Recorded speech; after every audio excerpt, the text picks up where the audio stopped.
So yeah, it was my job to make her feel better. I don't really think I was successful. That's when I think of, all of my friends they're great at being, that kind of person, the kind that you would go to feel better. Matt, you're not at the top of that list, really. She was like, I need you to say something to make me feel better. And I was like, oh God. your thought is just kill me now. I was like, hey, check out this meme. Which is to be fair, distraction is not that's not an inappropriate form of comfort. Yeah. That was speaking of meme. Check out the one I just sent you guys. Yeah. Incoming in real time. I saw that on Twitter yesterday. On Justin's. Oh God. Okay, so part of me hates the fuck out of that. Yes. Oh, for sure, because it's Conan. But also, yeah, that's a conflicting image for me. I have many feelings about what that is. Yeah. Oh shit. Well, the country is not completely destroyed yet. That's nice, interesting, fun. Oh, we still got a inauguration here in 10 days. Yeah. At this point, I'm going to start looking for any of my neighbors who are like clean shaven and just call the FBI on them. Like if you're clean shaven based on the mugshots that I've seen, there might be a correlation. There. Man, I think I'll drop this on you. I think you'll appreciate. So this new relationship that I'm in, I thought it was time to take the next step. And I let her know how important Garth Ennis's Punisher Max was to me. And she's a reader, and she's never read a comic book. So to be fair, the first comic book she read the Second Coming series from Ahoy Comics, Mark Russell and Richard Pace book. She really appreciated that. So, but then I handed her the Punisher Max book, and she read that. And basically, to sum up, once she was finished, she closed it and said, "Is this where we talk about it?" And I said, "Yeah." She goes, "I have concerns."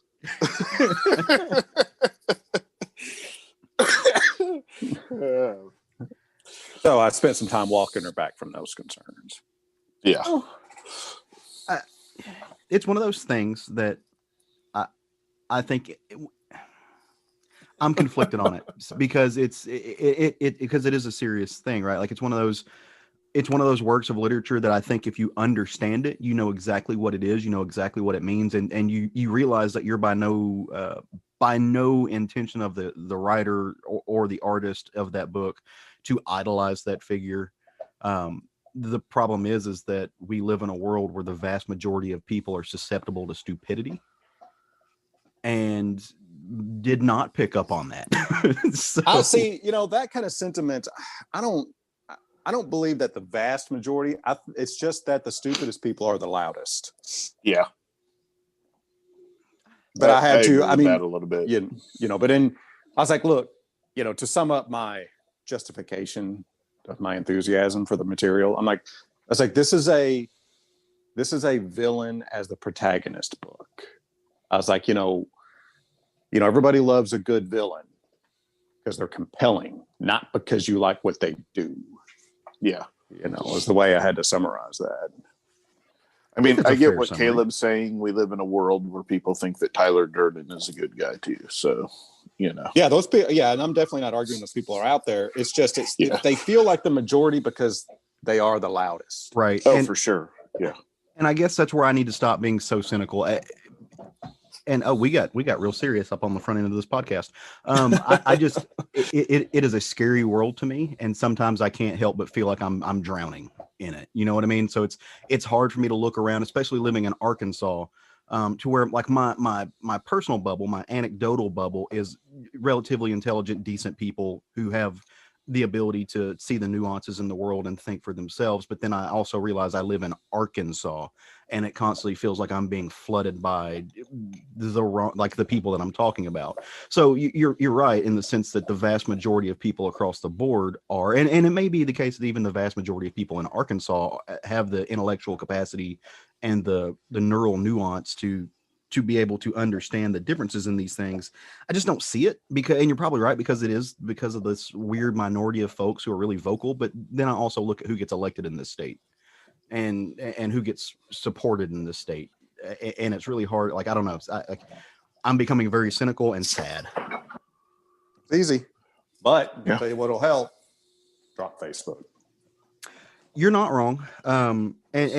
And for the most part, the only reason I still use Facebook is A, for podcasting purposes and for comic book purposes, and also because I use it for stuff with the van and to let people know about legislation that I'm supporting. So I agree, and my mental health would probably increase tenfold if I just got completely rid of it.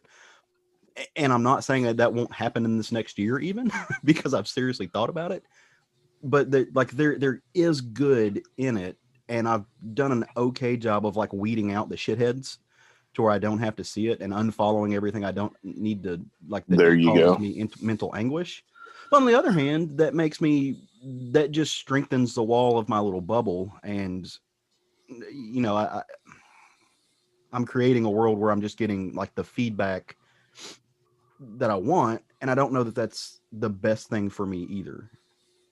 So I don't know. Like, there's no Each their own. situation. It is. It's just it's frustrating and confusing, and also frustrating and confusing are comic books that we talk about, and podcasting, as we've had technological issues this morning already, which is very frustrating, very confusing. But like Dr. Trogdon has prescribed, we don't dwell on those things, because why would we want to? We are going to dwell on episode 159 of the Southern Fried Geekery podcast, where I will be playing the character of Caleb Alexander McGinsey.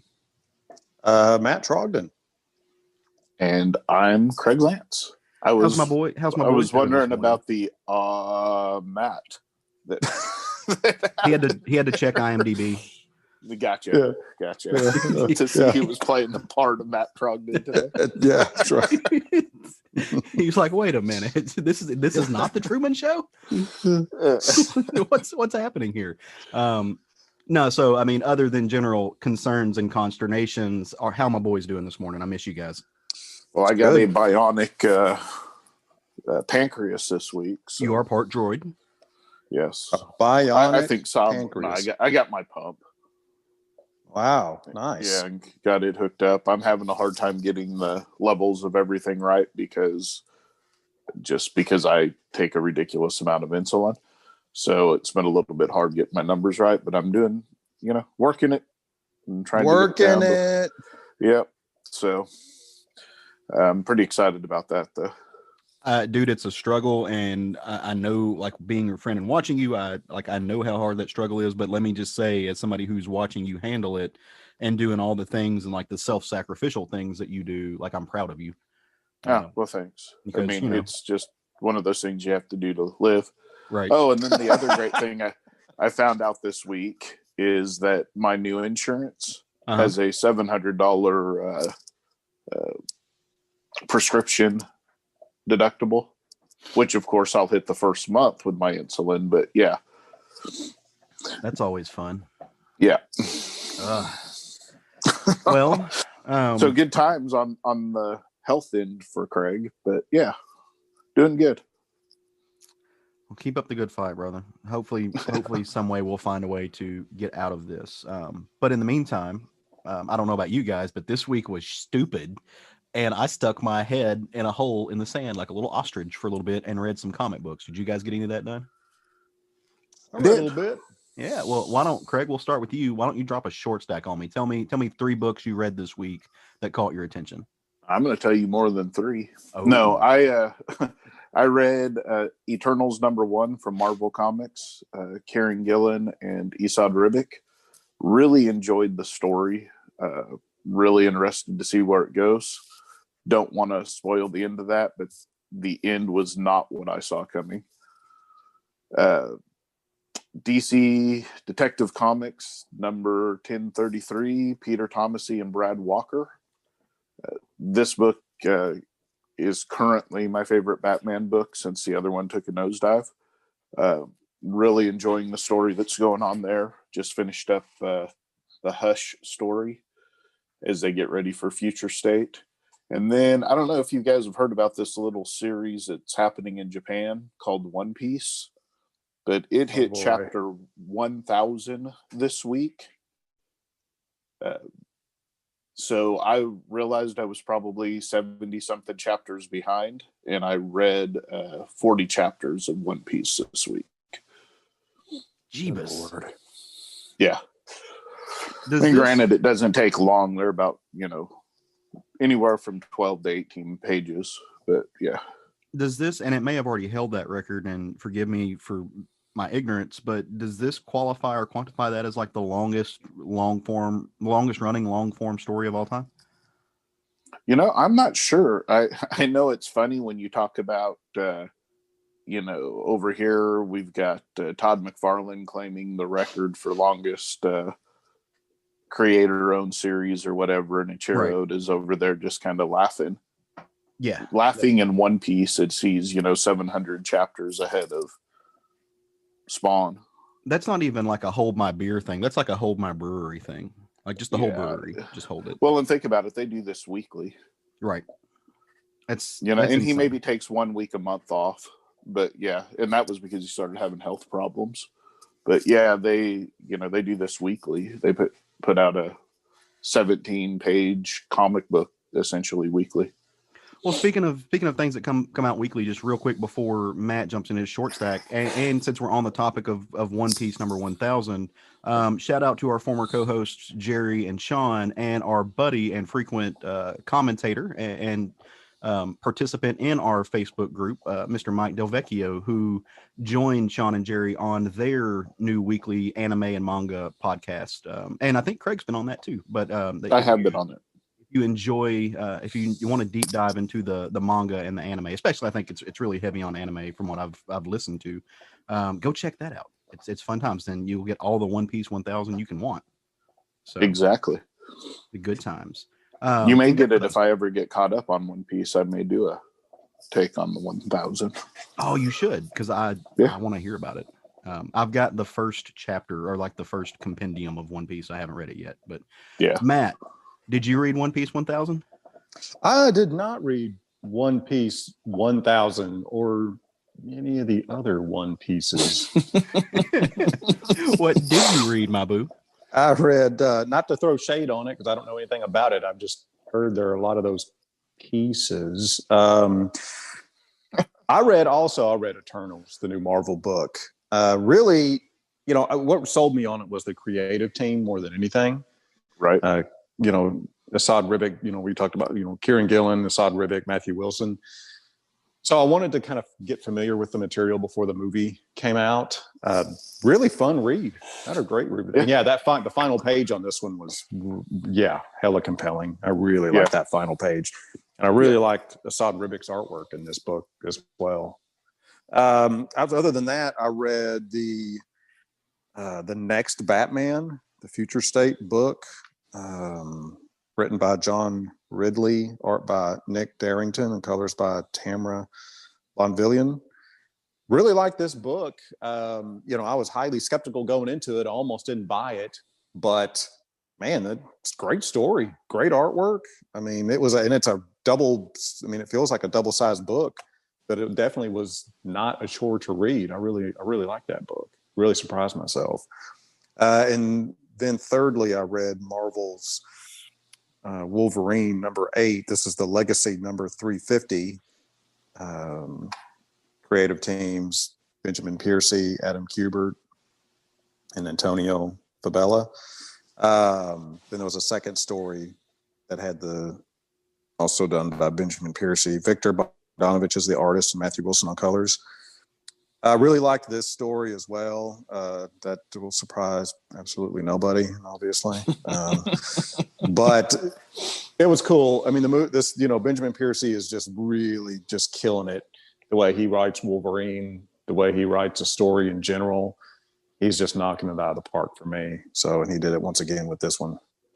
I mean, he's got me reading it on a monthly basis. So that and Wolverine is not beloved to me the way he's beloved to you guys. And so, I mean, the fact that you've got me regularly reading and subscribe to a Wolverine book says a lot, like a lot. So, well, Yeah. Benjamin Piercy's just damn good on this book. So He's damn good. Yeah, he captures Wolverine's character and dialogue so well. It's just crazy. He just kills it with Wolverine's dialogue. so it sounds like I need seems to like read. Marvel's. Oh, no, sorry. go ahead, Craig. Nope. I was going to say, it seems like Marvel's really, for the most part, finding the right people on the right books right now.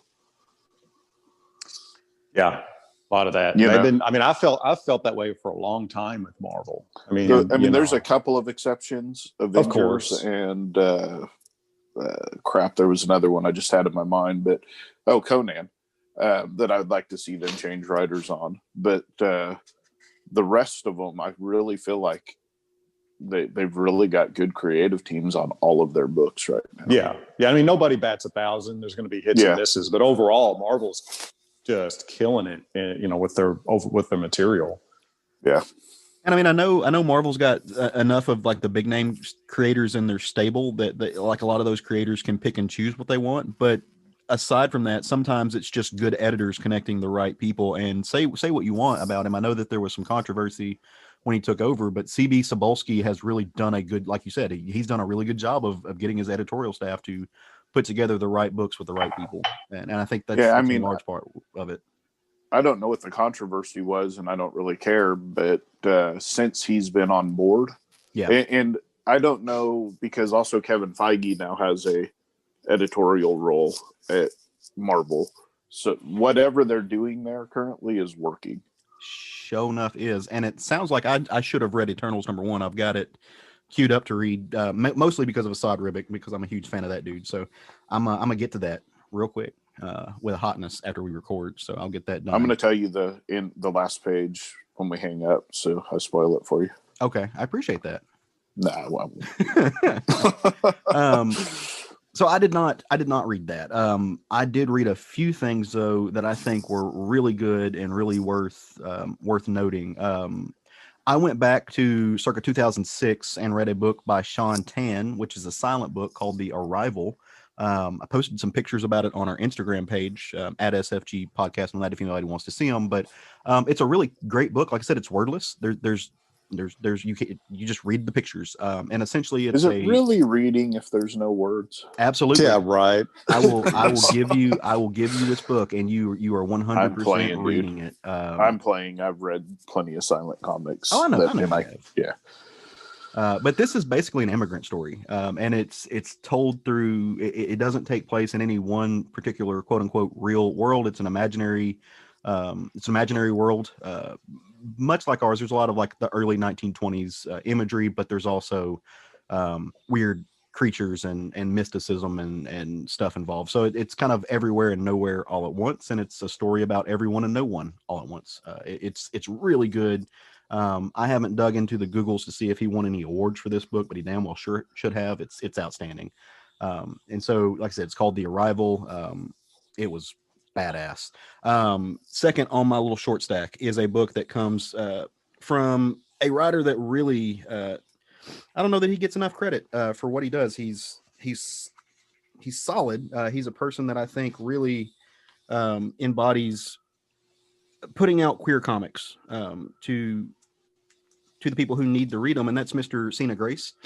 He's got a book that's been coming out from Image Comics together with a co-writer, Omar Spally, Jenny D. Fine on the art, and MX Strubble on some of the letters. And the book is called Getting It Together.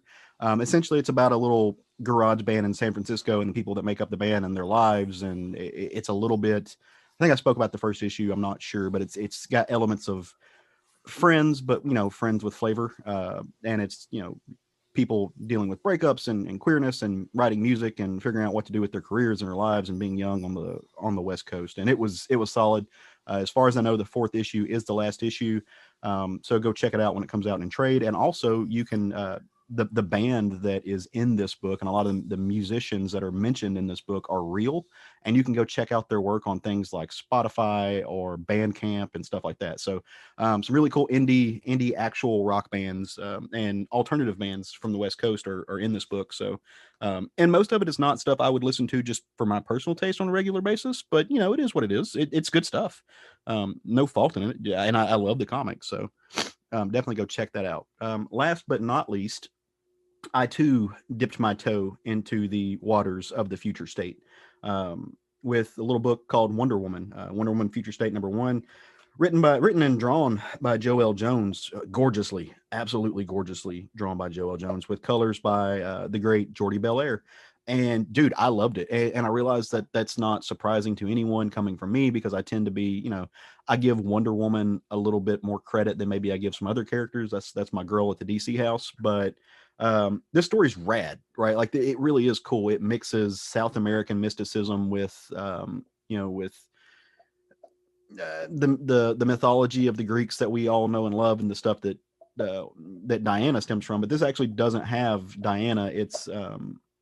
It's a new character named Yara. I say new. It's a character named Yara Flor. She's been around for a little bit. She is South American, and she's this world's Wonder Woman. So, and for anybody who's listening to this, and you are like, well, I didn't read Death Metal, and all of these books from Future State spin out of Death Metal, because there's a little, you know, word box in every one of them that says, hey, all these stuff spin out of Death Metal. You don't have to have read Death Metal. I don't know about you guys. I didn't read a single page of Death Metal. Could give a shit less. Don't like Scott Snyder as a writer particularly, so I stay away from most of his stuff. But this stuff had no problem following. Didn't really need to know anything that came before it. Just read good stories. So go check out Wonder Woman. It was the hotness. So awesome. Hotness with 3 S's. Mm. Tree of them.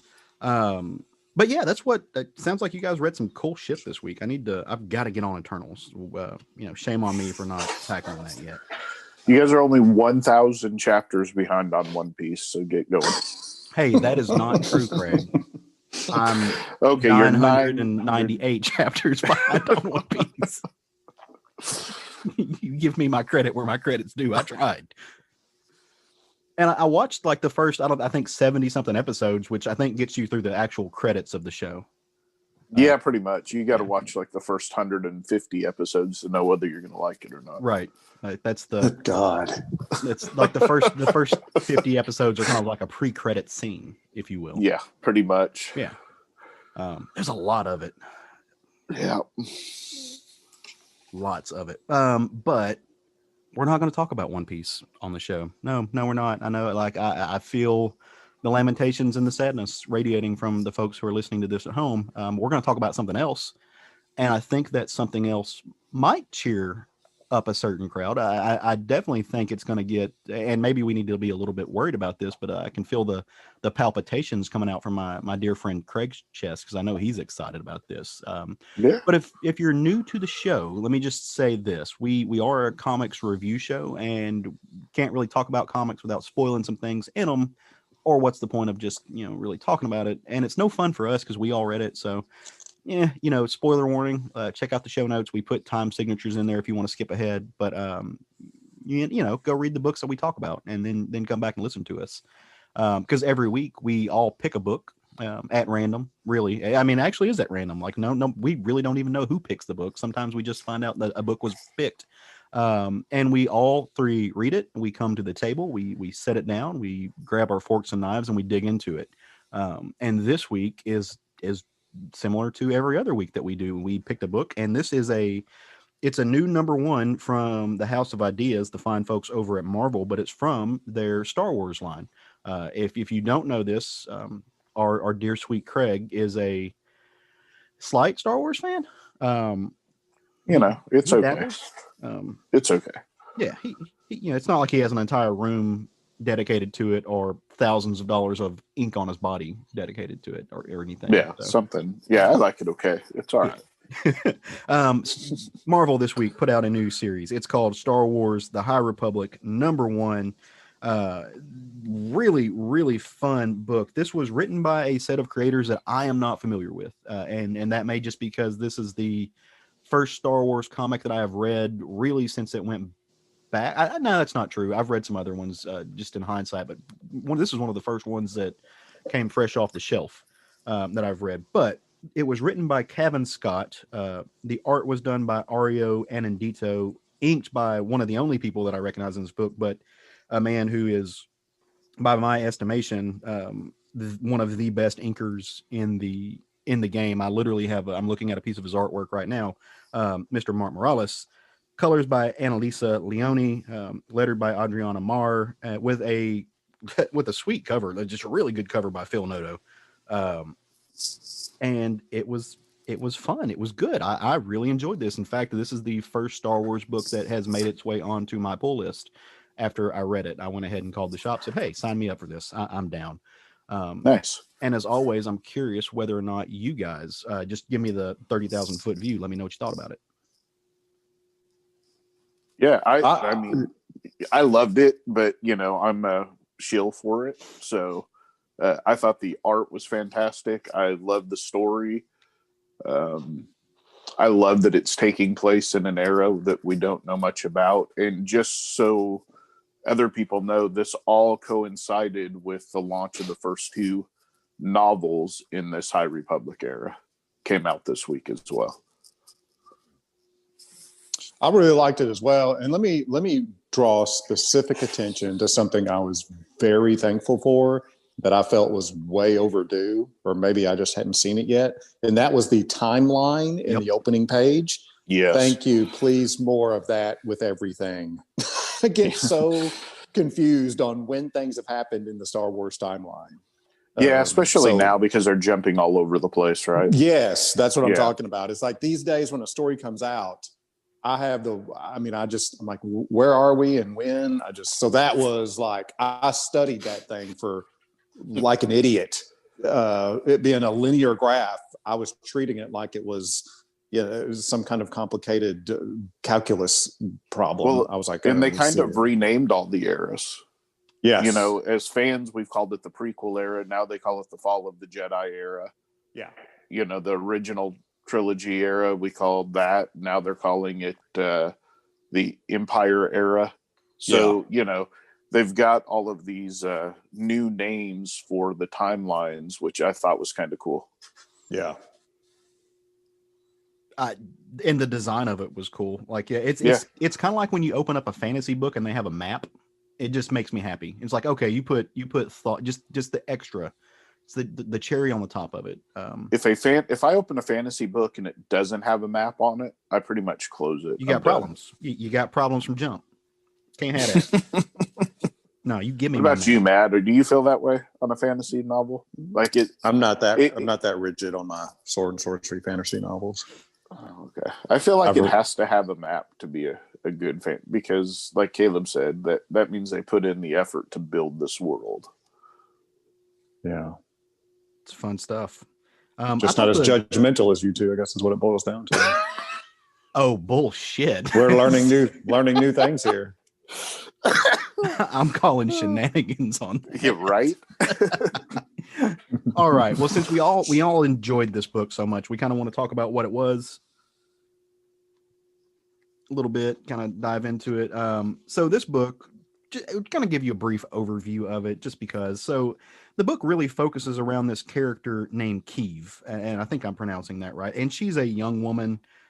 She is a young Jedi Padawan, even, and she and her Jedi Master have come to this planet on the edges of the Outer Rim, and they're there. They're coinciding with the launch of this new space station. That is, again, this is a long time ago in a galaxy far away, set in a world that's a long time ago in a galaxy far away. So this is the old days of the High Republic, before they've really explored the outer reaches, right? Yeah, it's 200 years before any of the timeline that's been explored in current canon. Okay. Now you could go back to the old stuff where they had the old Republic, but that was 1,000+ years before the current time. So this is really in an era that hasn't been explored yet. Well, and that's what the whole book is about, right? It's about exploring this world. I mean, so there's this kind of meta commentary in doing that, because the High Republic, the Senate, as it were, have launched a space station into the outer reaches, just to kind of let people in the outer rim know, hey, like the Republic is here for you. If you link up with us, become part of our society, or galactic society, we can help. We can help you deal with whatever and overcome everything. And this little floating citadel is called the Starlight Beacon, and it's, like I said, it's just a space station, and that's kind of where Keeves and her master are based out of. And so they're exploring this kind of unknown planet. They know a little bit about it, but they're not super detailed on it. And little does Keeve know, she is actually there to take her trials, to prove herself fit and capable and ready to become a Jedi Master. And so there's these spires that are, they're jade and they look like glass peaks, and he's hung a pendant on top of it, and her job is to get to the top of it without falling and without fear, and snatch this pendant and get to the ground, and then she'll get to be a Jedi Master. And she takes this task up, right? She's gonna complete it, but something happens in the midst of it. While she's sitting there hanging out and talking, there's these little buzzing creature beings. I don't know what you call them. They're sentient. Just they're a type of alien, and which is not the right word in this context because they're on their own home planet. But just to put that in your mind, they're like half fly, half pig. Really reminded me of the character from I Hate Fairyland. Just kind of just talkative and inquisitive and really annoying, and they're buzzing around her head, distracting her. But as she gets kind of halfway up these spires, they look over and say, "Hey, look at our awesome city over there, just being fantastic. That's where everybody lives. Be a real shame if something happened to it, wiped out our entire people. That'd be terrible. Anyway, enjoy your climb up the mountain." But lo and behold, out of nowhere, this kind of storm of space locusts. I don't know what you call them. These ravaging, raving red locust beasts kind of come out of nowhere, and they are headed straight towards the city. And she has got to kind of break away and depart from her task at hand, from her trial to save the city. Which she made the hard choice. She did the right thing, and she is later on rewarded for it by, to her surprise, becoming a Jedi Master. She is adopted into the Order. She's made her master proud. When they go back to the Starlight Beacon, they are set up. She's made a knight, not a master. Oh, sorry. The hierarchy. I know she's not a red shirt anymore. That's what I know. She's made a knight, and it's good times as they get back to the space station. They are all talking about. They are able to really cleverly solve the problem. They figure out why these locust beasts were there when they were not supposed to be. What was causing them to get there, and they solve the problem. And of course, this is a setup book, so they take you back to the space station. They introduce you to some more figures, some other folks who are going to be integral to the ongoing story and to the kind of the way the space station operates. And at the very last page, they give you a hint that everything might not be right as rain on this space station. So I felt like I did that without being too spoilery. There is that, you get what you get, but I'm going to let Craig kind of take over and walk us through some of the more nuanced parts of this, because he is, as with all things Star Wars, the guy to go to with these things. So Craig, were there anything that really just jumped out at you? Any parts of the lore, things that you just really enjoyed? Well, for me, one of the things I really loved, and there's a couple things, but one of the things I really loved was this is the first time we've witnessed in canon the Jedi trials. Right.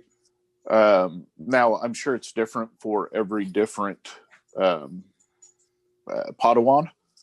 The trials are probably set by their master for maybe to test their weaknesses or whatever.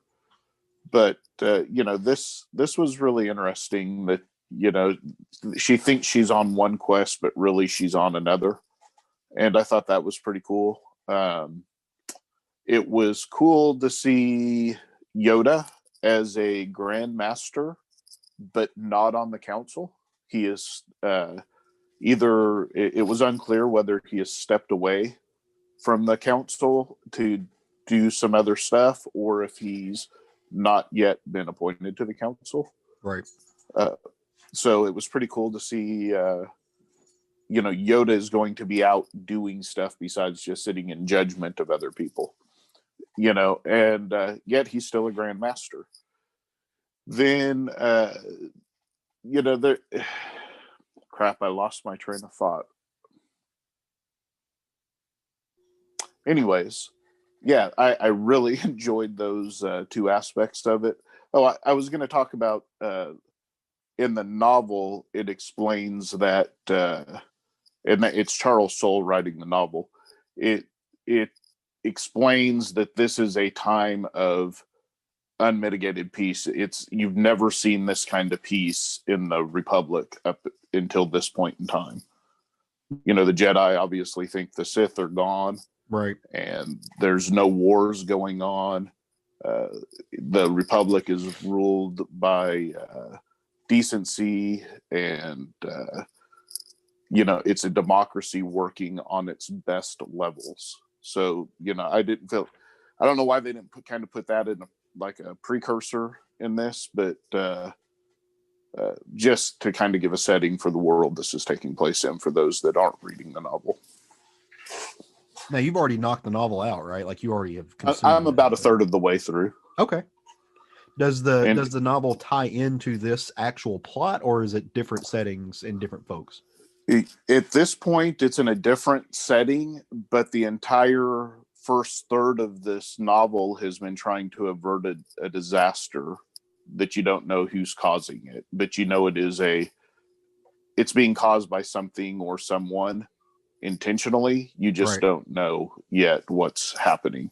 Basically, there's an entire planet at danger, and the Jedi are there trying to stop it from happening, from being destroyed. Yeah. Well, Matt, I was going to say, what kind of stood out to Matt on this book?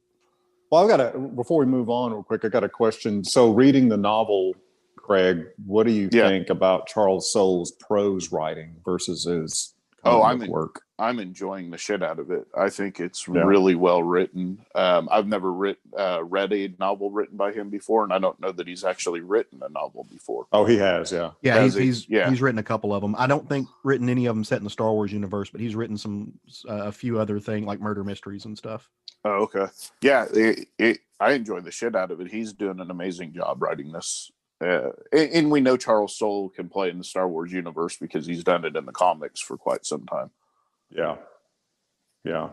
Nice. That's what I would expect. But I have not read any of his books, so I was curious what you thought. Since you've read both. I think he's equally as good at novel and prose writing as he is at comic writing. Oh, okay. So that was my next question: is if you felt like he did one better versus the other. No, I think he's pretty equal, to be quite honest. Oh, cool. You got to. I don't know all the twists and turns that this story's going to take yet because I'm only a third of the way through. So, Well, I mean, a third of the way through, by then you can tell if somebody's a good writer and if it's easy to follow and yada, exactly. Yada. Yeah, exactly. Yeah.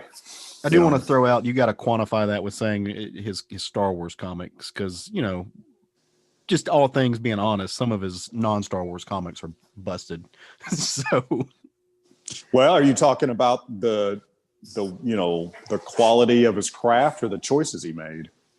The quality of his craft in some things. There have been some of his independent comics, plus his end on Daredevil that those were craft aspects that just didn't work. Yeah, I mean that was a bad choice. Yeah. But his Star Wars stuff. Well, those are two different things. Those are two different things. The choice or his delivery. I mean, if he did something you didn't like, that's one thing. But if he, made narrative blunders, like, oh, well, these things don't add up. Those are two different. That's what I'm asking. Like, so versus choices. He took an easy way out on the end of Daredevil to reset the sandbox. Mm. But outside of that, it wasn't poorly done though. It was just poor choices. Yeah, I would say that would be the choice aspect. But if you read some of his stuff that he put out through Image, that I was on for a long time before finally dropping it, they're choppy. The narratives don't flow well. The transitions aren't what they should be. Even, you know, and that's this, we're talking about sequential art, so you have to pair up and say that there were two people on that book. But it just, I didn't enjoy it, and ended up dropping a series that I otherwise thought I was really going to like and was very invested in, and just have utterly no desire to finish it whatsoever. Just because of the way it was splintered. And again, I feel like he took sticky tape and cut up his scripts and stuck parts together just with no regard for how it was going to read on the page at all. But again, that's my personal feelings on it. You know, and like I said, he obviously, when it comes to Star Wars, is about it. Because, he writes Darth Vader about as good as anybody out there. Yeah, I've not read a better Darth Vader story by any close measure. Right. Yeah. So yeah, I mean, I like the book as well. I mean, the standout. I mean, I'm going to say overall, probably the artwork. Yeah, the artwork was pretty fucking amazing, to be quite honest. Yeah, I mean, I felt like, I mean, I'm not casting any shade whatsoever on the writing, but I felt like the artwork put it over the top. I mean, this is another great example of why comics are so, frankly, so much fun. Is you can have, you know, a great artist add something that you could never have within a prose book. And that's why I read both, is because they give you different things. Right. You enjoy a narrative two different ways. I mean, it's great to read a prose book and let your imagination do the work. It's equally as great to have, you know, a very specific image delivered the exact way that the creative team wanted it to. So yeah, this is a great example of that. It absolutely is. Yeah, it's I very would like dynamic. to explore this world a little bit more with the little flying bee things that were great. I wonder. I mean, obviously, the whole population is a bit annoying. You know, based on the two that we got to meet. The whole population is a bit annoying. That's a great. I mean, it's the Star Wars universe, so generally speaking, if you know they keep the same personality for the entire, you know, race of beings. You know, I can't help but wonder if that is so prevalent in Star Wars material, is to have a little, you know, tag along comic relief character. That is so prevalent in the Star Wars universe. That's really something to me. It really is something to me. Yeah, and this poor gal is just trying to concentrate to get through her trials, and this thing just won't shut up. Hey, they just want to make a friend. Yeah, he was trying to make a friend. Friendly. Yeah. Oh, are you trying to concentrate? I'll be quiet. How's your day? What's going on? Oh, here's my buddy. Hey, look, there's our city. And you're trying to concentrate, but you know, I'm going to keep talking. So yeah. Comic relief, man. It's a good shtick, and yeah, it's really prevalent in Star Wars.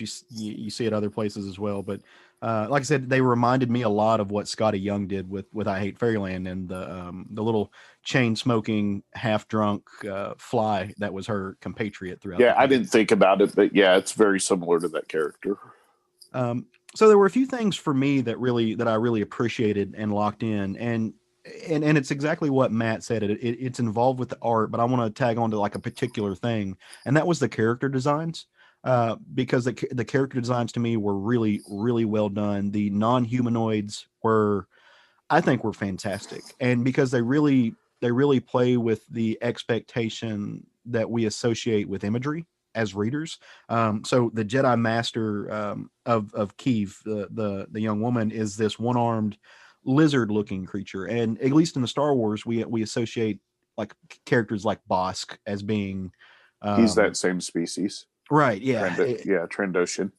Yeah, like and they're I don't know that it's fair to call them bad guys, but the simplest way to loop in there is like, you know, Bosk was a bounty hunter, and he, you know, was kind of ruthless, and we associate imagery that involves reptiles with being bad, right? Like, and that goes all the way back to different literary tropes, including in the Bible, where the first villain was a talking snake. But he's a good guy, right? And he cares about this young woman, and he's benevolent. So I'm always interested when you see things, and that's kind of, you know, that's a common comic book trope. You think of Nightcrawler with the X-Men. He looks like a devil, but is actually one of the most pious and wholesome people, probably in Marvel, other than maybe Daredevil. But and then they go on, and one of the other Jedi Masters at this thing is speaking of Nightcrawler, dude looks like a devil, but he's obviously he's a force of good. He's a Jedi Master. And then the main character Keeve herself is this young, and I don't know that if it's fair to read these things in the concept of space and Star Wars, but certainly in the realm of the real people who read these kind of things. She's a young woman of color that busts out, and she's wielding a dual lightsaber, being awesome and taking these trials and making the right choices, and she's just, there's a very cool design. I thought the way she wears her hair was awesome, very young, very dynamic, very energetic. So really, really, really well done on the character designs. And with a cursing problem. With a cursing, yeah. Like and the fact that they made up cuss words, which if not done right, like I get a little annoyed with the flark and the you read other books, like the 2099 series, or Frank Miller's future Batman, and a little bit of that can go a long way when it's just made up cuss words. At some level, you're just like, dude, just say fuck. But it did not get overbearing and old in this book, and I think it was a trope played up really well. Well, and it was done funnily. Funnily, right. Is that a word? It was funnily. So there were funnels? Yes. It was done fun. You sprinkled some powdered sugar on it, made it a cake. Yeah. Sorry. No. As soon as I said it, I was like, yeah, I'll just shove my foot in my mouth right now. Yeah, no, it was done in a fun way that, she couldn't stop. And as she got more nervous, the more she cursed, which was hilarious. Well, she was fangirling, right? Like, and that was cool to see. That was so cool to see, because that would happen in a world where everyone knows Luke, where everyone knows Leia. The people who just happen to walk past them while they're throwing some gas in the X-wing are going to freak the fuck out. Like they're famous. That happens all the time. And it was great to see that in this book. Yep. Kind of the second big thing, maybe less so for me, that stood out, and it's more so what I want to get out of it than maybe what we got. We got a few glimpses of it, but was life in the Starlight Citadel, in the space station. In the Star Wars universe, when we think of space stations, obviously you're going to think of the Death Star, right? We think of planets, and we think of ships with the rebellion and the good guys, but like space station carries a very specific connotation. Death Star, the First Order, they have their own super Star Destroyer or whatever it's called. But it's cool to see the Jedi Order and the New Republic kind of in that context of the space station.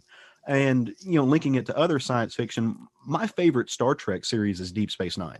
Like I absolutely, I jokingly call it Golden Girls in Space, because that's what it feels like sometimes. But it's awesome. You get to see what kind of everyday life on a station, with an economy, with people coming and going, and not just all in one kind of sequestered interior. Even though there is a sequestered interior, it's more spread out. I hope we get more of life and people and business in the space station than what I think it's going to be a central part of the story of this, because I feel like the threat that they're going to face is coming from the Outer Rim, right? And I think that therefore that this is going to be kind of like the gathering base for the Jedi. I hope so. Like I said, that's the aspect of it that we saw a little bit of with the coming and going of Yoda and these new Jedi Masters that we got introduced to. That's what I want, though. Like, give me Deep Space Nine set in early Star Wars lore. That's happy making. So well, and I feel like that at this point in time, I don't know that it's been said yet, but I feel like the Outer Rim, which is where Tatooine is, for instance, it's kind of the planets that are on the outer edge of the galaxy before you get to the unknown regions, that at this point, maybe that's still a bit unexplored. I think it has to be, right? Like, because if they're just now dipping their toe and they're just now sending these kind of deep space exploratory missions in there, it's got to be the situation. They don't necessarily know what's out there, which is why they're basically like they're sending out a carrot. They're trying to get people to come to them. And they're putting the signal out there to get people to start populating those areas, I think. And then the other thing that I wanted to bring up is that in the comic, when they get to the point where Yoda's there and they're talking about adding they're trying to get the Bacta farm crops in, I guess is what they're looking for. Bacta is the healing medicine that they use, like Luke was in that tank in Empire Strikes Back. That's the kind of fixes scars, it heals wounds, that sort of thing.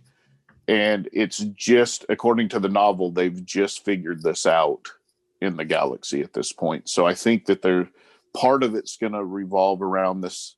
I mean, think about if we had a new medicine that was only available to part of the world, how that could create problems for the entire world. And wars and that sort of thing that may come from it. So I think that they're kind of on that verge of having this new great healing, this new medicine, but what comes with that from all of the socio-political stuff that would come with that. Yep. So case in point, gestures broadly at outside right now. Right. Well, all right. And this may be a silly question to ask, and I think I've already answered it. This is going to be the first and only of the Marvel Star Wars book. I say only as in so far, Star Wars book that made its way onto my pull list. I'm going to get this. I'm getting every issue. Going to check it out. I'm very excited about it. But what about you guys? I say, knowing the answer for Craig. Yeah, I'm gonna check it out. Yeah. So pull list picks all around, huh? Yeah. So good stuff. Well, Matt, you read quite a bit of the Star Wars comics, so anyways, don't you? Or at least the Vader ones. I read all the Vader ones. I've tried out some of the others here and there in the past, but it's been a long time since I picked up any other books other than the Vader books. Gotcha. My pull list has just been really heavy for a while. So I've culled a lot of stuff over the past few months. I was having a hard time keeping up. I was getting so many books I was just having a really hard time keeping up. So I forced myself to cull my pull list. Yep. Same. And honestly, there's a few of the Star Wars books that aren't worth it. Well, a couple, but for the most part, they've been pretty good. That's what I hear. Yeah. So, but again, I'm a shill for this stuff. So I just, I'm going to like any book where people explore the rim. But a dumb twos. I couldn't not go there. I couldn't stay away from that joke. I've been doing really good this whole time. The willpower was there, but it ran out. Yeah. That was I totally will a be basketball staying joke. on it. What did you guys think it was? Oh, I thought it was a basketball joke. Yeah. Well, nice. Well, go pick that book up. We hope you enjoyed that little review. We would love to know if you read it. Come to our, ironically not read it, to our Facebook group or our Instagram, somewhere else. Tell us about it. Let us know if I had it nailed it, didn't nail it, what was going on, what you saw differently, what you read differently. They discuss it with us. Because that's what we enjoy doing. That's the whole purpose of a podcast, right? That's the reason we're all together. And it's fun when everybody's read the same book, but sometimes it's even more fun and we learn about books that we are not reading that we need to be, or we just get really interesting tidbits from our friends when we talk about comics. And so in the spirit of that, I'm going to turn this over to Craigie McCraig and ask him to tell me about a book he read this week that I might not have. Yeah, so if you want to read the book that I read, you have two choices. You can go back to 1969 and pick up a copy of it. Well, I guess you have three stories. You can dig through the back issues and pay a good substantial amount for it. Or this week, Marvel Comics released a facsimile edition of it. And you guys know how I feel about the facsimile editions. I love them. And this one was no different. This is Captain America number 117. It was written by Stan Lee.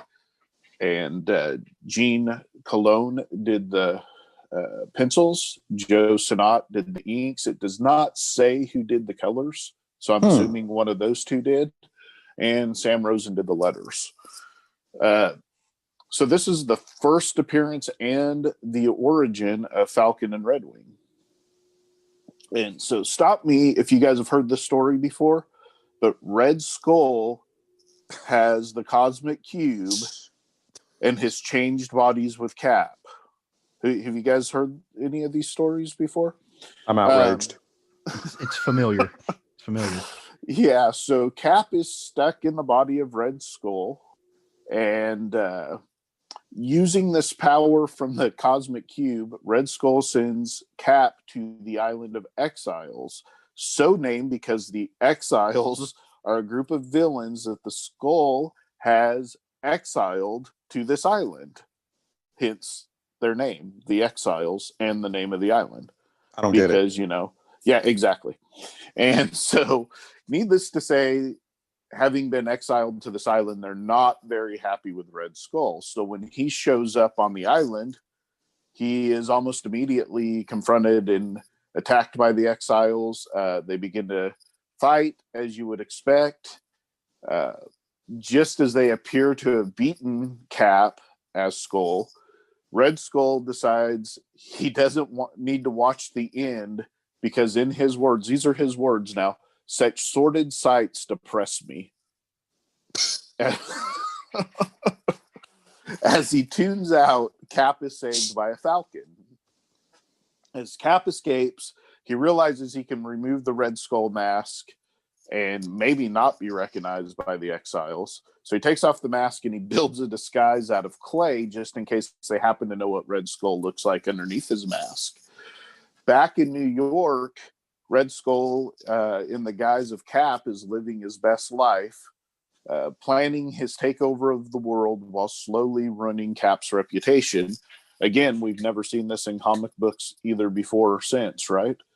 Well, I don't know. On the island.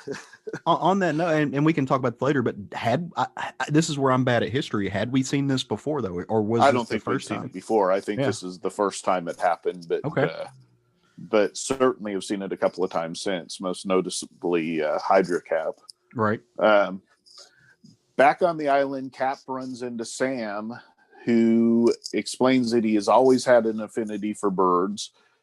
He started with pigeons, who he was able to communicate with, but when he saw Red Wing at a market and bought him, things were different. They had this kind of fantastical connection where they could communicate back and forth.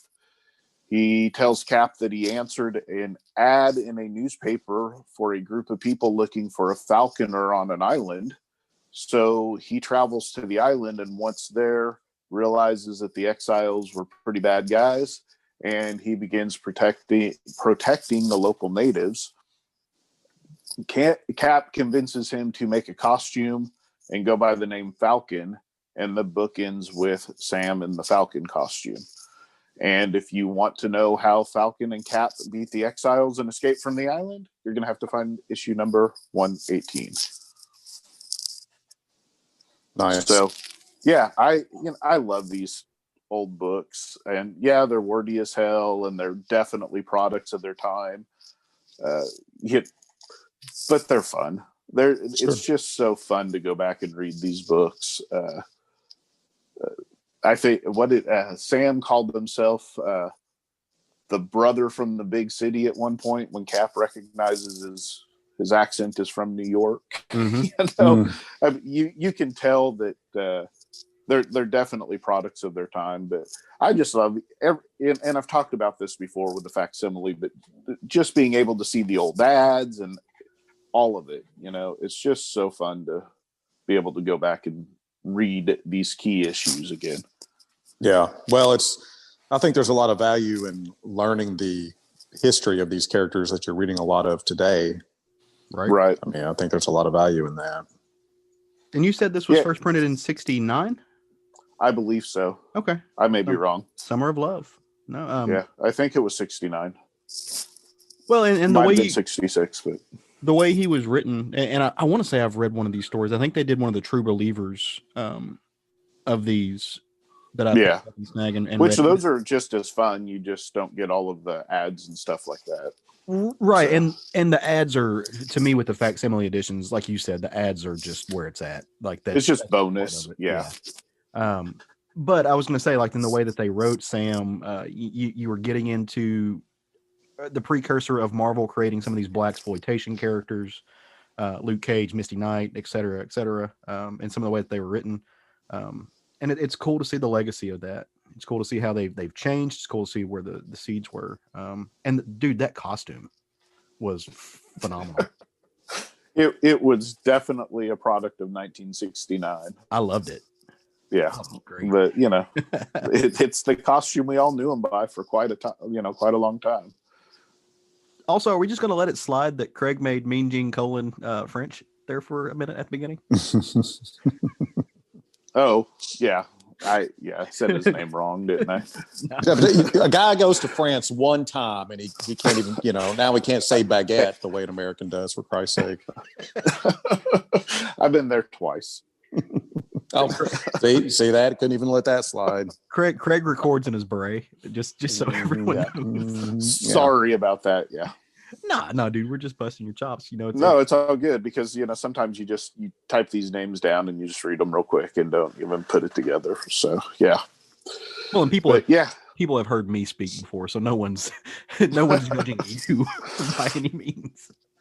Well, I thought this was funny. I thought that one of the real fun things about this was, and I alluded to it a couple of times, but how much shit did Marvel get for making Cap a bad guy? Right. Using the power of the cosmic cube when literally it was done, 60 years ago. Yeah. Or 50 years ago, whatever that. I'm not doing math this morning. So,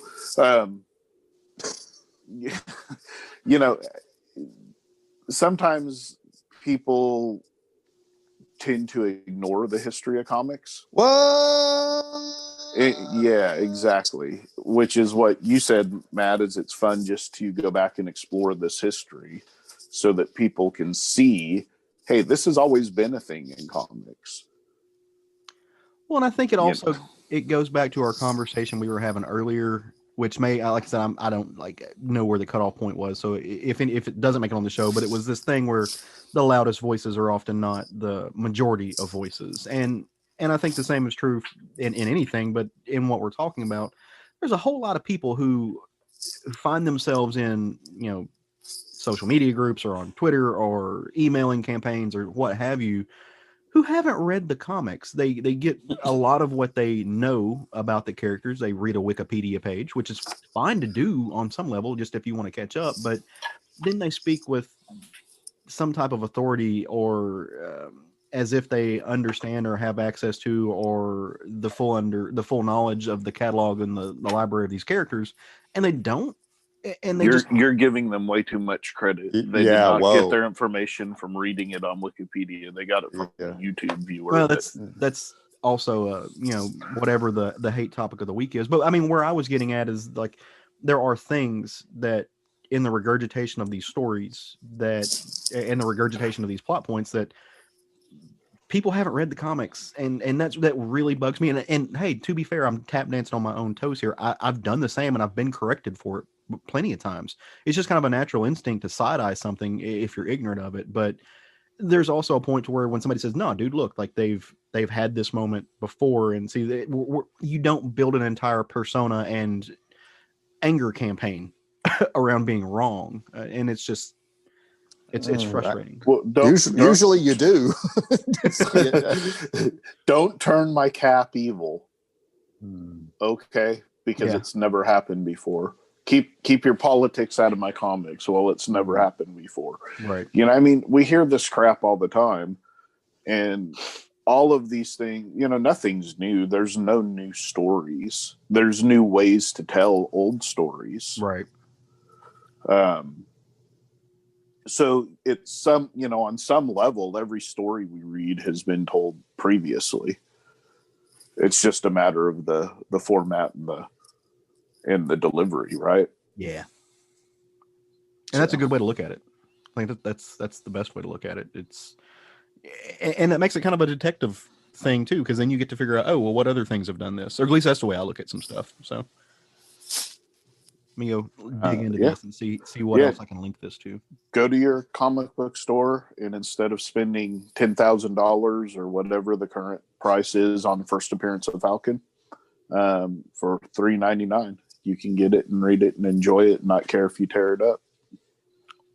It might not even be $3.99, Craig. If you've got a local comic shop like ours, which is Kapow Comics over on Keel Avenue in Sherwood, Arkansas, and you sign up for a pull list, he gives you a nice little discount. Little sweet little discount. So if you're in Central at Arkansas, least cover the tax, if nothing else. Yeah, and it covers a little bit more than that if you throw some extra book on there. Right. So I forget how much of a discount I get. It's like 15%, I think, something like that.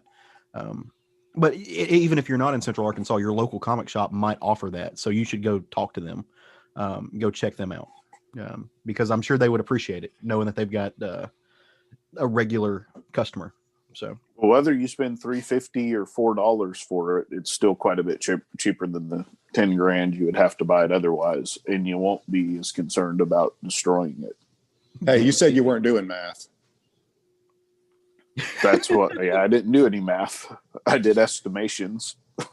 Oh, okay. Well, Matt, brother, what'd you read this week? Man, I'm going to punt to you, Caleb. I want you to go next. I'm going to go last this time for reasons. Oh boy, I don't know how I feel about this newness that you just dropped on me, but I can probably manage it. So, if you haven't noticed, DC is in the midst of wrapping up one thing, and they're taking, I don't know if it's fair to call it a break or a pause. They're taking like a continuity break, right? And they're giving us these stories that stem out of the multiverse, which, if you're like me, and again, I haven't read this, so if I speak out of turn, somebody come let me know. But if you haven't read Death Metal, essentially what happened is at the end of Death Metal, and again, spoilers, what happened is everything that happened before now happened. So if you're wondering, like pre-crisis, post-crisis, New 52, all of these things, how they condense, we constantly go through these cycles of DC saying, oh, all these universes exist, or no, only some of them exist, or only this one over here exists, or this, that, and the other. The current state of the DC universe is that everything happened, just in different places at different times in different worlds. So spinning out of that, DC took some of the scripts, some of the ideas that were going to be a part of their 5G campaign, which got kiboshed when they got rid of their former editor-in-chief. But a lot of hard work went into those scripts and those stories, and it's good to see them using some of them. So essentially, they're taking these future stories and they're giving you until March. They're going to give us a few issues each month of kind of what these characters could be, all under the idea that, look, this is in the future. This is the future state, and all of them could be true. None of them could be true. They're all basically Elseworlds tales, what ifs, what have you. And that it's a really cool concept when it can be done correctly. And it's one of those things, if you're not interested at all, you ain't got to pick it up. You're not going to miss anything. But if you do want some of these short stories to check out, then you're going to get some cool stuff, and it's going to be some different conceptualizations of the characters that we've seen before. My favorite, I say all of that to say this, my favorite issue out of all of these, everything that has came out so far, and I think we're only in the first or second week of it, is Future State Swamp Thing #1. I absolutely adored this book. There was not a single thing about it that I did not find just fun. Just steeped purely in the love of Swamp Thing. It's written by a writer named Ram V or Ram 5. I'm not sure how that's meant to be said. It's drawn stupidly good with like 4 O's in stupid by Mr. Mike Perkins. June Chung, who is the very, very savvy and adept colorist on this book, and Adita Bidiakar did the letters on it. So, and also, if y'all hear some loud and obnoxious borking, I've got a 105-pound fuzzy behemoth that has made his way into my office and is snoring profusely. So I apologize for that, but now you get to know what I feel. So in this world, again, we don't know when this is, but we do know the where. This is in a post-apocalyptic era where the seas rose and disease decimated and fires ravaged, and humanity as we know it is an endangered species. In fact, we don't know where they are. But what's happened in the absence of humanity is the green took over. And in doing so, a character that we know and love throughout history, created by Bernie Wrightson mostly, and then made amazing by Mr. Alan Moore and in his run, is Swamp Thing. Created by Len Wein. Len Wein. Oh, sorry. Yeah. Okay. I got that mixed up. My bad. Wrightson. Wait, which one did Wrightson make? Did Wrightson make I guess he made Man Thing? It was Swamp Thing. Wrightson and Len Wein were on Swamp Thing together. Gotcha. Okay, I knew that they had worked on those characters. Sometimes you get your wires crossed. Sue me. So, but I appreciate the correction on that, Matt. The sue me was for the listeners, not you. I'm terrified that you will actually sue me. God damn it. So, but what's happened here is Swamp Thing. I guess he found himself living in this state long enough alone, and he started using the powers of the green to create himself a family. And he's kind of built up all of these different characters that take on different aspects of plants. Some of them are really childlike, and filled with a childish wonder of the world. Some of them are explorers, and they are looking for humanity, not just humans, but the actual idea of humanity. You've got a character who's kind of a naysayer, who's a little bit of annoying, who he is this constant voice of obstruction, who sits up in his little log. Is a very Pan-like character in some sense as well, who is behind the scenes, and they're existing here. And like I said, they're literally looking for under the orders of Swamp Thing, who is known as the Lord Green at this point. They're looking for remnants of humanity. They're trying to figure out where the people went, and because Swamp Thing he wants to know if they still exist. And in some ways, he has created this family, and is there's a feeling of resentment that might be building because they don't understand why he's constantly looking for something that they could readily provide. And that's not completely fleshed out in this book, but I think it's coming. Well, what happens is that they are in the ruins of a mega city. We don't know which one, but this little core group of characters that he made, that they go out into the city, they stumbled on something. Call it a trap. It could have been bad timing. There was an explosion, and one of them got just battered. He had to go in and be saved by this character named Heather, who is she emerges as a little bit of a young leader. She might be considered the second in command of this group, but they really seem to be speaking as if this was a booby trap, which that should lead you to being that there are signs of humanity, and Swamp Thing has to emerge using the power of the green to save them. Well, as this is going on and they're exploring, they find somewhere along the way in a path a spear that was used in the midst of all this to kill one of their friends. And who wields spears? People do. And so they start tracking these folks, and there's a little bit of a narrative gap, I think, in here. I've read it 3 times. I think they really jump from point A to point C at one point, which I didn't like, but you only got so many pages to work with. At the end of it, they find a little bit of what they're looking for, and there is this man he's been separated, and he explains that they've been living in the Great White North, where plants don't grow and where there are no trees, and that there is a lab, an appropriate named STAR lab, that they had been occupying, but something is shifting. There is a new power at play who they are scared of, who has threatened them, who separated them from their families, who is a threat, who pushed them out, and that's what drove them south. So you're going to see a little bit of a team up here, and just as a smidgen, just a little sprinkling of enticement, the Floronic Man is going to be involved in this in some way, shape, or form. Mike Perkins's art in this was absolutely stunning. There are scenes in this book that will just blow your ever loving mind.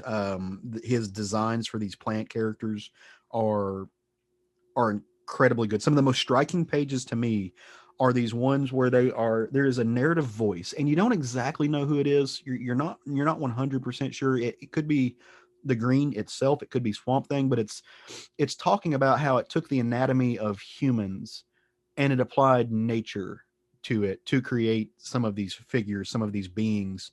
And they show you these kind of Grey's Anatomy textbook views of the human body built with flora, and they're absolutely stunning. Other pages he juxtaposes, and some of this is June Chung, who juxtaposes the snow with the plant life, and it's amazing. At the end of it, like I said, you get to this kind of, help save humanity aspect, and we're going to go, find this Star Lab, and figure out who this shrouded figure is, who's leading it, and who is actually a global threat to both parties involved, humanity and to the Green.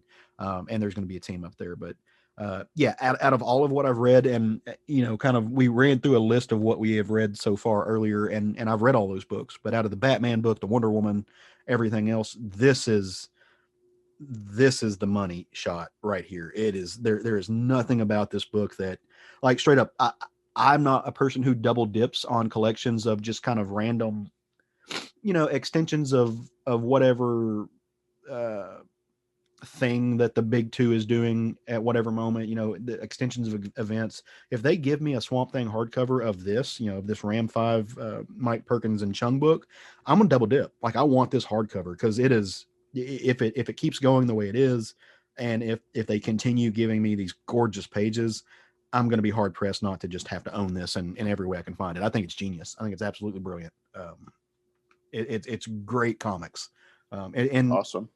I know that they are, after March, they're talking about giving us a Swamp Thing book, which they need to. It's stupid that there's not one. I have no idea if this is the team that's going to be on it, but if it's not, whoever follows this up, they better be on their A game, because this is big doings. On the cover, there looked to be a character that looked a bit like Groot. Yeah. You think that was intentional, or is that a? No, I think. Well, maybe. I don't know if you can say one way or the other. I see the Groot resemblance. I really think that it's meant to invoke kind of. Each character takes after a different plant, right? Gotcha. Okay. That one is looking. I don't know if it's which plant it is, but it does kind of look like Groot. But on the same token, if you're looking at the same cover that I have, where there are three figures kind of around a tree, there's another character that's, you could say it's evocative of Black Panther. Gotcha. And as far as a characterization goes, nothing like the character of Black Panther at all. Gotcha. Okay. So I don't know. I was just curious, because there's always kind of that fun back and forth between the two, right? Where they kind of, borrow heavily from each other. Oh, absolutely. And when you're talking about Swamp Thing and Man Thing, it's kind of the, one of the most heavily talked about ones, I guess. So it would just be, thought it might be kind of fun if they had done something of that nature. For sure. As far as the characterization goes, because that character is in this book, just a smidgen, not a whole lot, but just a tidbit, but there's no, what the connection is made in appearance is not translated through action or through character. It's not a, he's only, what I'm saying is he's Groot in appearance alone, or Gotcha. Groot is there. It's not made up in the way he acts. I'm kind of a little surprised. So he's a Gino. Possibly. I'm kind of a little surprised that we don't, or I will be surprised if we don't see Poison Ivy's influence on this. That's always been, now that she's connected to the Green, I think there's some connection there that I'm still waiting to be really played up, to see if maybe she survived this, because in the opening scenes of the book, they walk you through the destruction of the world. You see folks like Dr. Fate and Green Lantern, and Lex Luthor, and some iteration of maybe the Devil Swamp Thing, who is reacting to nuclear holocaust. So there's a little bit of a 1-page backstory in there that doesn't get into the details, but you kind of see the fallout of the world. And so I'm curious whether or not Poison Ivy's influence is going to play up in this or not. Nice. Because she's the other figure, I think, who taps into the green. I'm not planning on reading a whole lot of the Future State, but I did pick up this book to give it a shot. So, but yeah, literally, this is the book. If somebody were to come to me and is like, dude, I don't give a single solid shit about Super State. I don't care about anything. I'm not down Future with it. State. I'm taking a break. Yeah, I'm just like, okay, I get that and accept that, but read Swamp Thing because you don't need any of the baggage with it. It's just going to be a fun one and done story, I think. So I'm gonna have to check this out. Swamp Thing's a character that seems to me easier than anybody else. You can write him in any timeline just because of the elemental nature of the character. So yeah, I'll have to check this out. I'm always interested in a good Swamp Thing story. We just have not had one in a long, long time, in my opinion. Right. You're right. I want to say he popped up in another DC book. I forget which one it was, but they were basically looking back in time, like to the early man, and like they introduced a Swamp Thingy type character. Well, he's popped up. I mean, he's been utilized. It's Yeah. just he's not had his own series. Yeah. That's been good. I know he in was a long in time. a Constantine story not Yeah. terribly long ago. Yeah. But you always expect him to pop up once in a while in a Constantine story. Yeah. We should totally get together and roundtable like maybe the first couple of issues of Alan Moore's run on that book sometime. Yeah, I think I'm down with that. we were talking about this as our favorite things of the year. A few weeks ago, Matt was mentioning that getting to deep dive into which book was it, Matt? The one that I'm sorry, what? We deep dived into an older book. I want to say it was a Frank Miller book, and you said that was really fun and you had enjoyed that. Dark Knight Returns. Yeah, okay, so it was DKR. And we talked about doing some. No, it was Dark Knight Returns. I think we should make Alan Moore Swamp Thing on our short list of books to do that with. That'd be a good one to do. Yeah. Yeah, I'm down for us to start doing more of those. So I am too. Look at Craig; he's down. He's down. Like four. As the kids say, I'm down. Yeah. I'm down to round table though. DTR. Yes. All right. Well, I've spit my wad on that one. All right. Okay. Matt, I'm going to turn this over to you to talk about what you read this week. So something I read, I hadn't originally planned on talking about this book, but I think there's value in doing so. This is a comic book adaptation of Frank Herbert's Dune. It's Frank Herbert's Dune, the graphic novel, book 1. As far as I can tell, this is about, it feels like it may be about 20% of the first Dune novel, as how much you get in book 1. It was adapted by Brian Herbert and Kevin J. Anderson. It's illustrated by Rual Allen and Patricia Martin. And the reason I'm talking about it is because it seems like every time I bring up this book to anybody within our social circle, they have interest in it, but they're intimidated by the material. I mean, the first book is 800 pages, not including the appendices. And it's dense. It's hella dense. It's the only book I've ever read more than once, and I plan on reading it a third time before the movie comes out. And this illustrated version is actually done really well. I was very, very skeptical when I heard they were doing a comic book adaptation because of the material and how dense it is. So I went ahead and picked this book up and read through it, and I feel like it was done very well. There is a lot of stuff that's not in this version that's in the book, because simply, if they'd given it a, what you would call a word by word adaptation, it'd be an enormous taking. I mean, it'd be an enormous work to produce. And frankly, it's probably not financially justifiable to do so because it would be overwhelming. So, one of the things that jumps out that they took out of the story, they take out a lot of the weirder aspects of Dune. Like the Baron Harkonnen, for example, he's portrayed as a completely indulgent character. He's completely indulgent.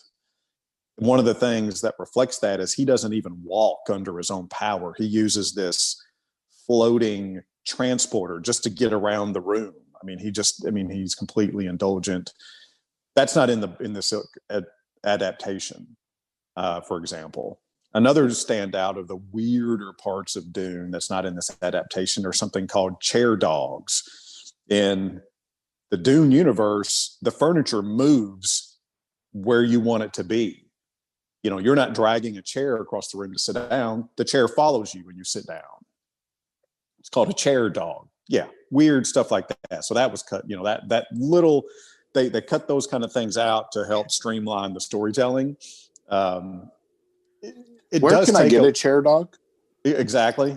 It does admittedly take away from the universe, because the universe that Dune that Frank Herbert created is crazy. It's astoundingly creative what he did when he created this universe. It's really something to take in. And I cannot imagine the experience of reading this book back in the late 60s when it was produced, where we didn't have the sci-fi content that we have today. Of course, that's why he had a hell of a hard time getting this book published. Nobody wanted to publish this book. It was way too out there, and it's interestingly enough, the publisher that ended up taking the book on is Charlton, which only published automobile manuals.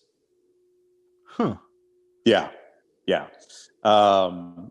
It was the first fiction work they'd ever done. All they'd ever done before then was literally manuals on cars. Now, is this the Charlton that grew to be the famed Charlton that we know and love? No, this is no different thing. Okay. Yeah. But the value in this for people that have an interest in the material but don't want to dedicate the time and energy to the prose book, this is a great way to get familiar with the material. If you'd like to do so specifically before the movie eventually comes out, they keep telling us, but that's another subject of agitation. But there is definitely enough here for you to understand what the story is so far. In this, as far as I got in this telling, anyway, I'm assuming that the competency is going to remain consistent. But I really am impressed by the way they managed to do this. When you say it's going to remain consistent, so this is a fairly new publication of Dune? This just came out, yeah. Oh, okay. I assumed it was something that was older. Well, that's my bad. It's always been amazing to me, to some level anyway, that this has never been done before, that nobody's done a comic book version of this story. Now, the reason on the flip side of that coin is it's an enormous undertaking because the material, the way Frank Herbert writes, he's a good person to compare to a writer like George R.R. Martin. And George R.R. Martin's writing is extremely descriptive. Dense. His writing, he'll spend a page or two describing a dinner scene. He'll go into minute detail of the tablecloth, the chairs, the food. I mean, he goes into extreme detail and paints a very detailed. Frank Herbert does the exact opposite of that. He gives very little detail and leaves that to you to basically, develop in your own mind. Things like what the Fremen's still suits look like. Things like, he uses, for example, the chair dogs. Doesn't really describe what they look like or how they do what they do. It just leaves it to your mind to develop. He is not a highly detailed descriptive writer at all. He is much more interested in the message of the book, not the minute detail of the appearance of such. So when the movie, when people go to adapt this story, that's one of the big interest points for me is how are they going to interpret the visual aspects that he does so very little for you. And that's, like the simple things. I mean, that he doesn't even go into descriptions of, like, say, the sandworms that are an enormous part of this universe. They're vitally important but he does not describe what they look like to any real degree whatsoever. And that's why every time you look at a Dune illustration, the sandworms look different every time, because he doesn't give you any guidance on that. So I have a question, Matt, on that. Did you read the novel first, or did you see the films first? Oh, I saw the films first, but that was because I was a child. Right. Well, and that's the reason. Is there more than one film in the past? Well, there's the David Lynch film, and then there was a sci-fi series based on the children of Dune. Right. Gotcha. Okay. Dune. But yeah, no, I mean, I watched the movie. That was my introduction to the material. I thought it was a horror movie when I was a child. It was so it was so disturbing. When I was a child, a horror movie. I thought it was like in the same vein as Aliens, because I'm like, this is like a horrifying visual experience for a 10-year-old. I was like, good God, Well, no, I have a question for you, and you may or may not know this. Was Dune an instant success, or was it something that took some time for? Oh, it took some time, if for no other reason, the limited availability. The book was published by this publisher that did not have a known fan base in that genre whatsoever. But it gained speed logarithmically, and just after the release. I mean, you could, if you want to stand back and look at it, you could say it became a hit very quickly, but it hit the scene. It hit the scene like a sleeper, because this was his first book. Nobody had ever heard of him before. I mean, it blew up based on word of mouth. And, as we know, became the best-selling sci-fi book of all time. Well, Matt, the reason I was asking about that, so now that like you said, you're going on your third reading of the book, but with the old film being your kind of anchor to that world, did the visuals that they use, reading that as an adult, has that influenced the way that you, like, in your mind's eye, you see the book? Like, you see these things as they're depicted, and with the loose description that they have, or do you see it in your mind based on what you've read a different way than maybe it was interpreted by a time where they didn't have the right kind of technology to put it on the screen? I had not seen the David Lynch film since I was very young. Mm-hmm. So I didn't have that baggage tied to the scriptures in the book. When I read the book, I read it about as fresh as a person could in today's world. I had not seen that imagery in so very long. I had forgotten most of it. How'd that sync up to what was in your head? When I went back, what do you mean? Yeah. So when you conceptualize it, and you hadn't seen that in forever, so it didn't influence you as much. When you went back and watched it, how did that, obviously, again, we're talking about things that they didn't have the technology really to put on screen, but were there... Incorrect. They had the technology. They didn't do the technology. Yeah, David Lynch was, we could go on about David Lynch. It came out post, it came out post Star Wars. The technology was there to do it. Yeah. And the visual effects of the movie aren't bad. They're not really poor quality. They're not poor quality. I mean, but as far as the way the characters, I felt like as far as the visual aspects of the David Lynch movie, they did a very good job. Okay. There are some things in there that they definitely took some leaps on that I don't care for, but overall, I don't care for the movie, period. But what they tried to do, again, this is very dense material, and they tried to do way too much in an average feature-length film presentation. You can't do it with this material. You can't. And that's what they tried, and they just never should have done that. Nice. I'm glad you enjoyed this. So you said, was this the son? Was this Herbert's son who helped write? This is Brian Herbert, correct? Yeah. Okay, that's got to be cool. Like that's got to be neat to play with such a legacy left behind. Yeah, I mean, it's similar to the Tolkien family, right? Right. Yeah. Well, Brian Herbert he's expanded. Let me rephrase that. He has attempted to expand this universe throughout the years. And I can't give him my recommendations. So, I feel the same way about Christopher Tolkien too. So, yeah, of course, trying to follow up a work like this is, I mean, to say maybe it's not an impossible task, but it sure seems like an impossible task. There was only one Frank Herbert. The creativity of this guy was unbelievable. Yeah. And, I don't know, following up him is a thankless task. You're not going to succeed at that job. 1000%. Well, cool, man. I'm gonna have to check this out.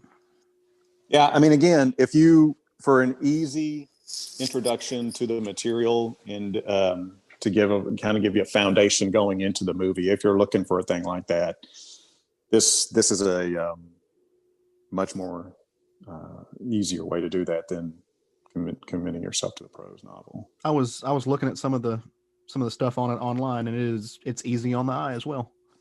Yeah, the artwork is good. The interpretations in the book, the way that the characters are illustrated, I really liked. I didn't see anything in here that I felt like was a choice that was out of the realm. The Bene Gesserits, that's the only thing in the book I thought that they seem to be the visual adaptation in this work was, I don't know, a little less than I feel like they could have done, as compared to, say, what we've seen in the new movie that's coming out. The clip that we see of the Bene Gesserit and that, I'm like, oh yeah, that looks like some Bene Gesserit. Yeah. But this felt much more, standard, I guess you would say, a little safer. I mean, the Bene Gesserit are a weird group of powerful women. So, their presentation, and David Lynch the David Lynch interpretation of the Bene Gesserit was really cool. I mean, they, for example, did not make any attempt whatsoever to make them like attractive, for the most part. There's some exception to that, and which is what you need. I mean, the Bene Gesserit they use their sexual attraction to manipulate people. So some of them, they definitely need that.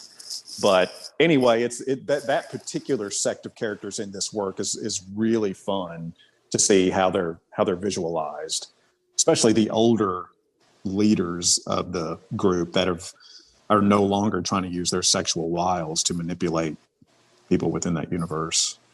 Well, and I'm kind of like you. It's been forever since I've seen it, but what always got me is, as in thinking about it, in the fact that they are supposed to use their like sexual wiles to entice people. They also use a lot of like Catholic nun imagery, if I'm not mistaken. Yeah, well, that's easy because it's a religious women's sect, so that's a real easy go-to to kind of put them in like a nun, Catholic nun type robes and so on. That's what I'm saying. Like you think about this sexless sect of religious like these visual cues that are supposed to indicate no sex whatsoever, and then you link them to people that are hypersexual or at least hypersensual. I always thought that was an interesting thing to do, just the juxtaposition of that. Because to a kid who only knew like nuns from Sister Act, when I saw this, I was just like, wait, what? yeah, much different. Much different. There are no songs in this. Yeah. Oh, thank God.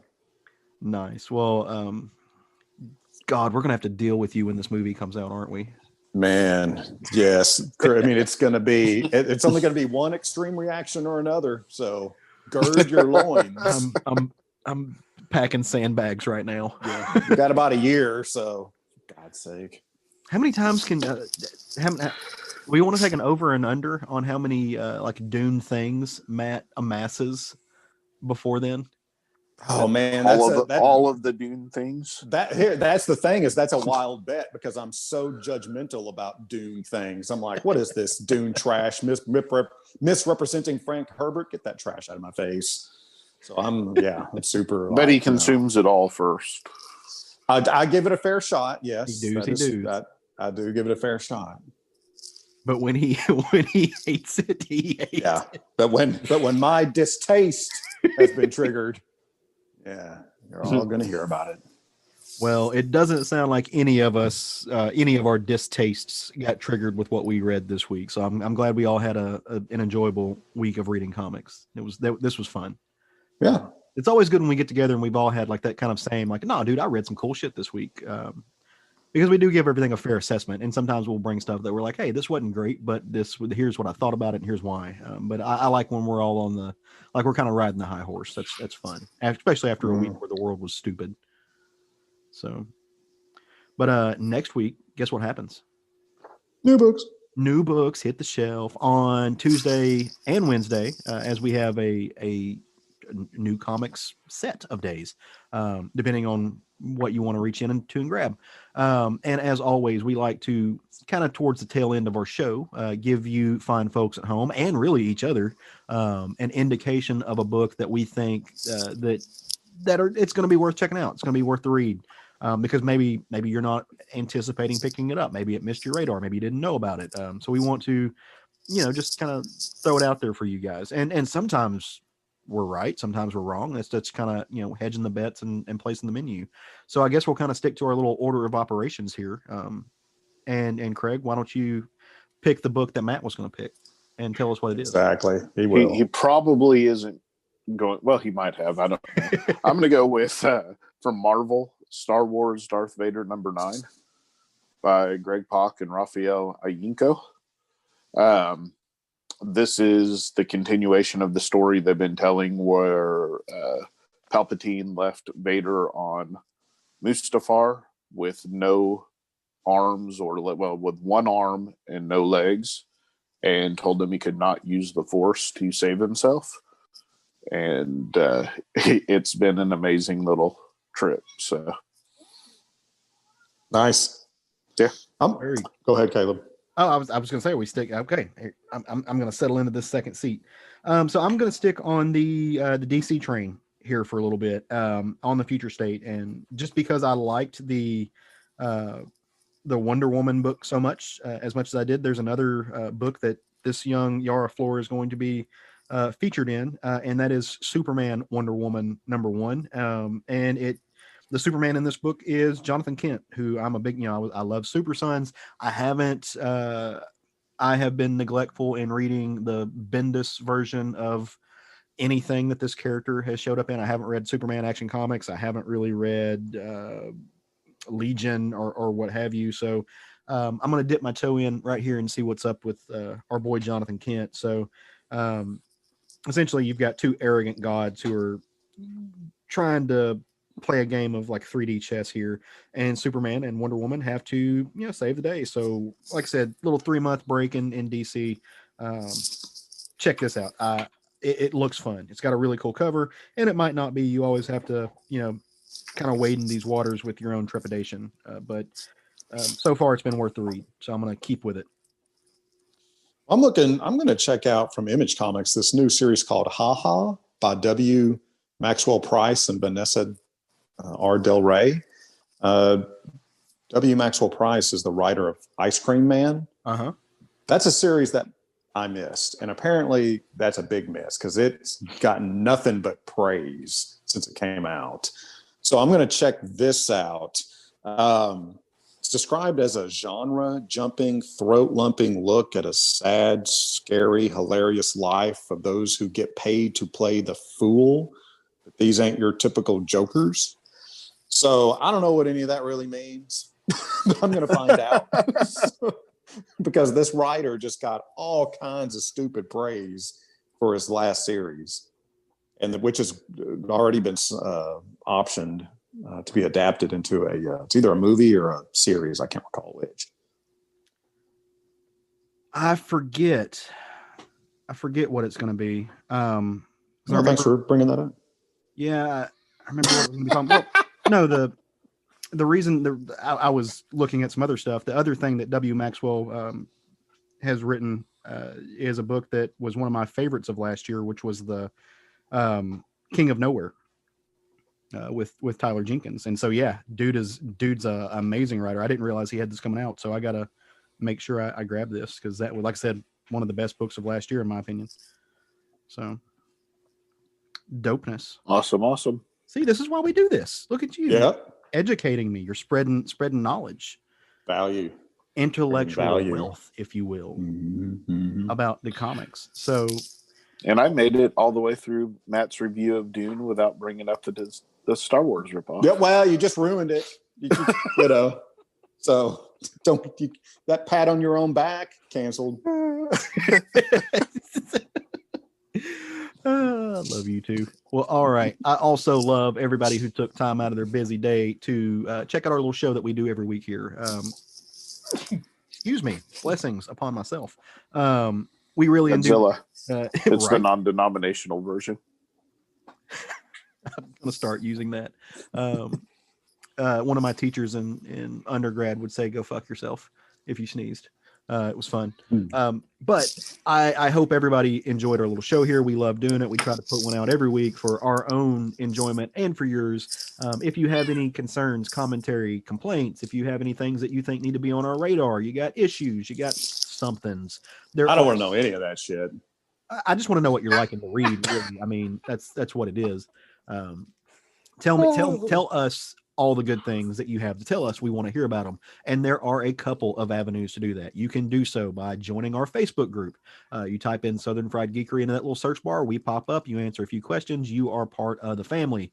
And it's fun times. It's really fun times. I encourage more people to post. They should. It'd be awesome.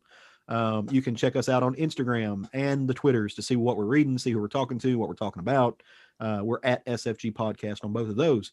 If you are a writer, if you're an artist, if you're somebody putting together a book, if you're somebody who just has a thing that you want to say, shoot us an email. We're southernfriedgeekery@gmail.com. One of my resolutions is to be better about checking the inbox, or at least about responding, because sometimes life catches up with us and we don't do that. And so, yeah, guys, did I miss anything? Did I leave anybody out? No, I don't think so. I hope not. So with all that being said, we hope everybody has a fantastic week. Look, 2021 didn't start off the way we had hoped it would, but one of the key things that we can do to make look, it can only go up from here. So do your best, put your best foot forward, and try to have a great week. We will see you back here, same time, same place, on any of the podcatching platforms that we are found on. So with all that being said, go forth and love some comics. Woo! Jerry, what is a podcatching? Yeah. So podcatching that's just a way of saying an aggregate. Okay. Things like iTunes, or like the ones that I use, which is Stitcher Radio. It's a podcatcher, the actual app is, and so it reaches out into the ether and collects different podcasts with whatever RSS feed, and it drags it into one spot. Gotcha. Okay. So it's just a way of saying an aggregator. So, yeah. Gotcha. You said, never mind. You didn't know either. I would use the word funnel, or what was how did Craig put it earlier? Funnily, yeah. It actually worked. It's kind of like a podcast funnel. It funnelies the podcast. I'm gonna look that word up. I guarantee you it's not a word. God damn it. Which would be, it's like a funnel. It's funnel like. Funnel adjacent. Funnily is a word, just saying. All this is going in the show. All of it. Have you not heard funnily enough? Can you imagine playing Scrabble with Craig Lance? God, we just got. I'm telling you it right now. I'm looking it up in a strange or amusing way. He didn't say funnily. He said funny league.